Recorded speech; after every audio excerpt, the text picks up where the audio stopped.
Pemirsa, gempa susulan akibat aktivitas sesar naik busur belakang Flores atau Flores Backyard Thrust masih terjadi pasca gempa pertama berkekuatan magnitudo 5,2 Selasa 13 Desember 2022. Jumlahnya hingga hari keempat Sabtu 17 Desember pukul 08.00 WITA mencapai seratusan kali. BMKG melaporkan terdapat 108 gempa susulan hingga pukul 8 WITA. Magnitudo terbesar adalah 4,6, sedangkan terkecil M1,6. Masyarakat diimbau agar tetap tenang dan tidak terpengaruh oleh isu yang tidak dapat dipertanggungjawabkan kebenarannya, agar menghindari bangunan yang retak atau rusak diakibatkan oleh gempa. BPBD Karangasem bersama tim reaksi cepat dan sukarelawan PMI pasca gempa telah mengantisipasi dengan menyiapkan tenda-tenda keluarga untuk warga dengan rumah rusak berat setelah gempa susulan.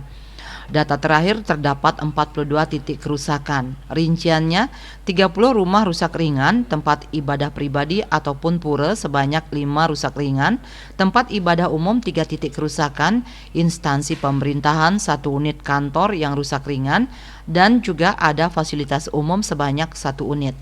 Sebelumnya, Pusat Vulkanologi dan Mitigasi Bencana Geologi PVMBG mengatakan kejadian gempa bumi di Kabupaten Karangasem terjadi akibat aktivitas sesar aktif berupa sesar naik busur belakang Flores dengan mekanisme sesar naik. Sesar itu membentang di utara Bali, Nusa Tenggara Barat hingga Flores dan pernah mengakibatkan gempa bumi dahsyat pada tahun 2018. Kepala PVMBG Hendra Gunawan mengatakan, berdasarkan analisis geologi yang dilakukan oleh PVMBG, wilayah Karangasem pada umumnya tersusun oleh morfologi dataran pantai, dataran bergelombang dan perbukitan bergelombang hingga terjal yang merupakan bagian dari morfologi tubuh gunung api. Litologinya tersusun oleh endapan kuarter berupa endapan aluvial pantai, aluvial sungai dan batuan rombakan gunung api muda, breksi gunung api, lava, tuf, batuan jatuhan gunung api. Sebagian batuan rombakan gunung api muda tersebut telah mengalami pelapukan. Endapan kuarter tersebut bersifat urai, lepas, lunak, belum kompak, dan memperkuat efek guncangan sehingga rawan guncangan gempa bumi.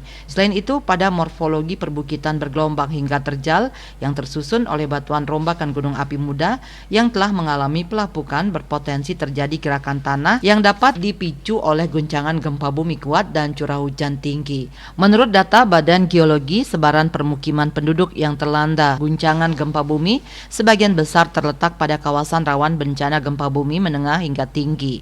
Wilayah pantai di utara Kabupaten Karangasem tergolong rawan bencana tsunami dengan potensi tinggi tsunami di garis pantai lebih dari 2 meter. Hendra merekomendasikan agar bangunan di Kabupaten Karangasem Provinsi Bali harus dibangun menggunakan konstruksi bangunan tahan gempa bumi guna menghindari dari risiko kerusakan. Selain itu juga harus dilengkapi dengan jalur dan tempat evakuasi.